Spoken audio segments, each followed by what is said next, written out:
नमस्कार दोस्तों, the Indian story teller में आपका स्वागत है। आज हम आपको बता रहे हैं साल 2022 में आई supernatural horror film talk to me की कहानी। इस फिल्म को डायरेक्ट किया है डैनी और माइकल फिलिपो ने। तो आइए बढ़ते हैं फिल्म की कहानी पर।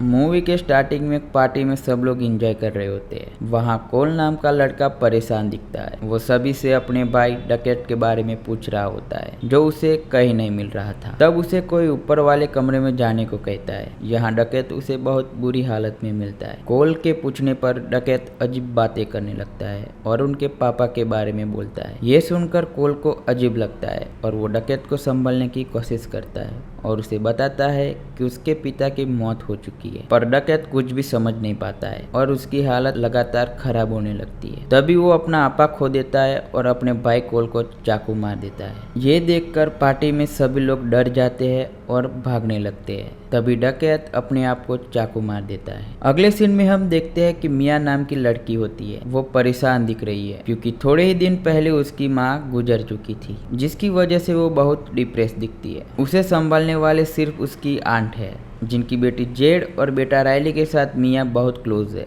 मिया का रिलेशनशिप अपने पिता के साथ कुछ खास नहीं है। अगले सीन में रायली अपने दोस्त जेम्स के साथ बैठा होता है। जेम्स उसे स्मोक करने को कहता है पर रायली उसे मना कर देता है। तभी मिया आती है और रायली को घर ले जाती है। कार में हम देखते हैं कि दोनों के बीच बहुत अच्छी बॉन्डिंग है। तभी अचानक कार के आगे एक कांगारू आ जाता है। मिया और रायली देखते हैं कि कांगारू बहुत जख्मी होता है। रायली मिया को जेड को फोन करने को कहता है, लेकिन उसका कोई फायदा नहीं था क्योंकि कांगारू मरने ही वाला था। तभी रायली मिया को सजेस्ट करता है कि तुम्हें इसे मार देना चाहिए, एटलीस्ट वो दर्द से छुटकारा तो पा लेगा। पर मिया ऐसा नहीं कर पाती है और रायली को लेके वहाँ से घर चली जाती है। जेड अपने बॉयफ्रेंड डैनियल से बात कर रही होती है।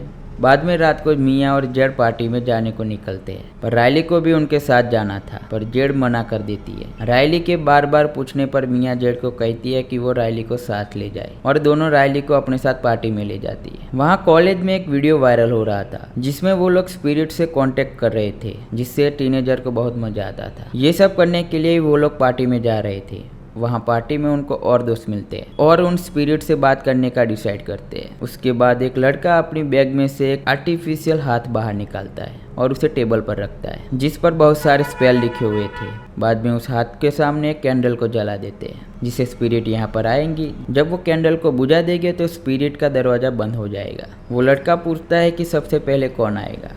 तब मिया बताती है कि वो पहले ट्राई करना चाहेगी और मिया को उस हाथ के सामने बिठाया जाता है और मिया को कुर्सी के साथ बांध देते हैं। उसके बाद मिया को उस हाथ से हाथ मिलाने को कहते हैं। उस हाथ को हाथ मिलाने के बाद टॉक टू मी बोलने को कहते हैं। जैसे ही मिया टॉक टू मी बोलती है, उसके सामने वाली चेयर में एक स्पिरिट बैठी हुई दिखती है। वो बहुत गंदी दिखती है। ये देख के मिया शॉक हो जाती है और डर जाती है। तब उसकी दोस्त हैली उससे कहती है कि वो स्पिरिट को खुद के अंदर बुला ले। फिर मिया मुझ में आ जाओ ऐसा बोलती है। तब वो स्पिरिट मिया के अंदर आ जाती है और हम देखते हैं कि मिया की आंखें बिल्कुल काली हो गई है। वो जो स्पिरिट मिया के अंदर है वो रायली को देखकर कहती है कि वो उसके टुकड़े टुकड़े कर देगी। तभी रायली बहुत डर जाता है। फिर वह स्पिरिट उस रूम का दरवाजा खोलती है और एकदम से बंद कर देती है। तभी वो लोग कैंडल को बुझा देती है और मिया का स्पिरिट से कांटेक्ट तोड़ देते हैं, जिसके बाद मिया नॉर्मल हो जाती है। पार्टी में सभी लोगों को बहुत मजा आ रहा था, लेकिन मिया कहती है कि उसे बहुत ज्यादा मजा आया था। रात को जब वो अपने घर जाते हैं तो रायली अपने कमरे में सोने से डरता है और अपनी बहन के पास जाता है और उसको उसके कमरे में सोने को कहता है, पर जेड उसे मना कर देती है। उसके बाद वह मिया के पास जाता है और मिया उसे अपने कमरे में सोने के लिए हाँ कहती है और रायली को शांति से सो जाने को कहती है। जब रायली सो रहा होता है तो हम उसके गाल पे किसी स्पिरिट का हाथ देखते हैं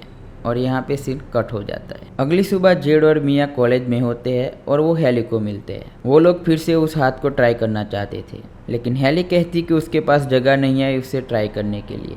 तब जेड कहती है कि उसकी मॉम आज रात को घर पर नहीं होगी, तब सब लोग मेरे घर आ सकते हैं। बाद में हम देखते हैं कि डैनियल जेड के घर आता है। तब मिया की मॉम उसे देखकर समझ जाती है और जेड से पूछने के लिए उसके कमरे में जाती है और जेड से बोलती है कि आज कोई पार्टी का प्रोग्राम तो नहीं है ना। तभी जेड और मिया उनको कुछ नहीं बताती है और मिया की मॉम जॉब पर चली जाती है। बाद में हम देखते हैं कि रात को सभी लोग जेड के घर पहुंच चुके थे और वो हाथ को ट्राई करते हैं। सबसे पहले डैनियल उस हाथ को ट्राई करता है और स्पिरिट को उसके अंदर बुलाता है। जैसे ही स्पिरिट उसके अंदर आती है वो बहुत अजीब हरकत करने लगता है। तभी वो जेड के कुत्ते को चाटने लगता है। ये सब वो लोग वीडियो में रिकॉर्ड कर लेते हैं। तभी डैनियल कहता है कि उस वीडियो को डिलीट कर दे। उसके बाद मिया उनसे कहती है कि वो फिर से ट्राई करना चाहती है। मिया को फिर से उसे ट्राई करने में बहुत मजा आता है। फिर सभी एक करके उस हाथ को ट्राई करने लगते हैं। तभी रायली उन सबको कहता है कि वो भी ट्राई करना चाहता है, पर उसकी बहन उसे मना कर देती है। पर रायली उसकी बहन की बात मानता नहीं है, जिससे जेड गुस्से में वहाँ से चली जाती है। तब वो मिया से पूछता है। तब मिया उसे कहती है कि सिर्फ 50 सेकंड के लिए ही तुम इसे ट्राई कर सकती हो।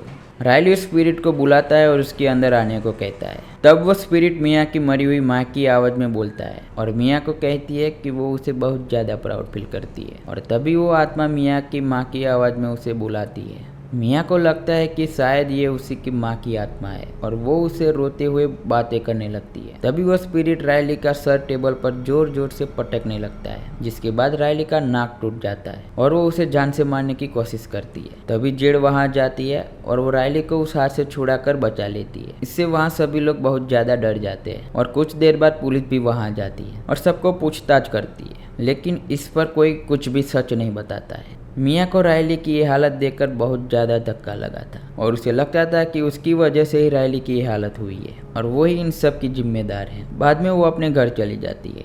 उसके घर पे उसके पिता उसे पूछते हैं कि आखिर जेड के घर पर क्या हुआ था। तभी वो जेड को कॉल करने की कोशिश करती है, पर जेड उसे बात नहीं करना चाहती है। मिया समझ जाती है कि जेड उससे बहुत ज़्यादा गुस्से में है।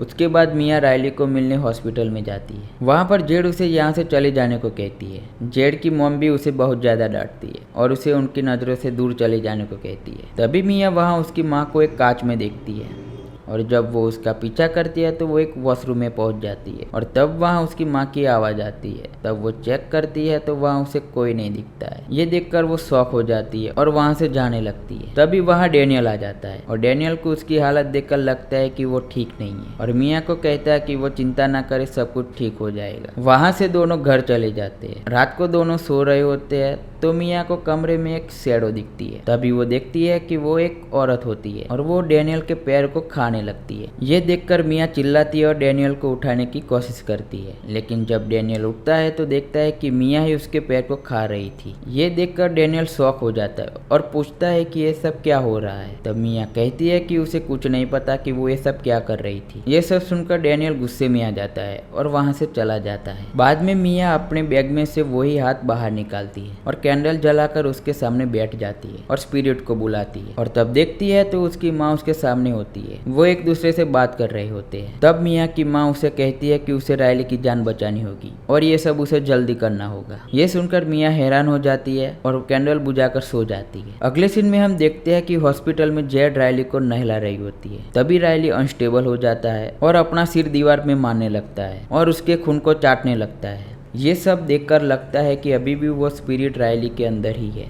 बाद में उसे जेड की मॉम उसे उठाकर बेड पर ले जाती है और डॉक्टर उसका इलाज करते हैं। अगले दिन सारे दोस्त मिलते हैं और डिसाइड करते हैं कि वो आखिर रायली को कैसे बचाए। तभी उनमें से एक दोस्त बोलता है कि एक बंदा है जिसका नाम डकैत है और उसका कहना था कि उसे स्पिरिट नजर आती है। उसने अपने भाई को स्ट्रैप किया था और खुद को जान से मार दिया था। उसके बाद वो सभी लोग डकैत के भाई को मिलने जाते हैं। वहाँ पर कॉल बताता है कि उसका भाई डकैत बहुत अजीब हरकतें करने लगा था। बाद में उसने खुद को ही चाकू मार दिया था। ये सब बताकर कोल वहाँ से बस में बैठकर चला जाता है। तभी मिया जेड को कहती है कि वो स्पिरिट अभी भी रायली के अंदर ही है और दोबारा उसी तरीके से उस स्पिरिट को बाहर निकालने की कोशिश करेंगे। तभी मिया और जेड वापस हॉस्पिटल में जाते हैं और फिर से उस हाथ से रायली को कनेक्ट करते हैं, पर यह ट्रिक काम नहीं करती है। तभी मिया खुद ट्राई करती है तो वहाँ उसे एक बच्चे की स्पिरिट दिखती है और मिया उसे पूछती है कि क्या वो रायली को देख पाती है। तभी वो बच्चे मिया को मेमोरीज दिखाती है जहाँ पर बहुत सारी स्पिरिट्स होती है। वो सब रायली की स्पिरिट को खींच रही थी। ये देखकर मिया डर जाती है और उसे लगता है कि वो अब रायली को नहीं बचा सकती। बाद में वो अपने घर चली जाती है और उसके पिता से बात करती है। तभी वो उसकी माँ के बारे में बात कर रहे होते हैं। मिया के पिता उससे कहती है कि तुम्हारी माँ ने आत्महत्या कर ली थी, वो तुमसे बहुत प्यार करती थी। लेकिन ये सब सुनकर मिया वहाँ से अपने कमरे में चली जाती है। वहाँ पर उसको उसकी माँ की स्पिरिट दिखती है। वो उसे कहती है कि उसने आत्महत्या नहीं की थी और जिस पिता से तुम अभी बात कर रही थी वो तुम्हारे असली पिता नहीं है, वो एक स्पिरिट है। तभी वह स्पिरिट दरवाजा तोड़ के मिया के रूम में आ जाती है और मिया का गला दबाने लगती है। मिया अपने आप को बचाने के लिए हाथ पैर मार रही होती है। तभी उसके हाथ में एक कैंची लगती है और उसकी चीखने चिल्लाने की आवाज से उसके असली पिता रूम में आ जाते हैं। तभी मिया के हाथ में कैंची होती है जो उस स्पिरिट को मारती है, पर जब वो होश में आती है तो देखती है कि उसने उसके पिता को ही यह कैंची मार दी, यानी कि उस स्पिरिट ने उससे ये सब करवाया था। उसके बाद वो जेड को कॉल करती है और उसे अपने घर पर बुलाती है और वो खुद हॉस्पिटल में चली जाती है। वो रायली को मारकर इस दर्द से छुटकारा पाना चाहती थी। तभी रायली की माँ उसे देख लेती है और मिया से माफी मांगती है। उसने पहले मिया पर गुस्सा किया था, अब वो उसे रायली को मिलने देती है और वहाँ से बाहर चली जाती है। तभी मिया रायली के अंदर एक बूढ़ी स्पिरिट को देखती है जो उसको देखकर हंस रही होती है। मिया कहती है कि वो रायली के शरीर को छोड़ दे, लेकिन वो स्पिरिट उसे कहती है कि वो ऐसा नहीं करेगी। जब जेड मिया के घर पहुंचती है तो देखती है कि मिया घर पर नहीं होती है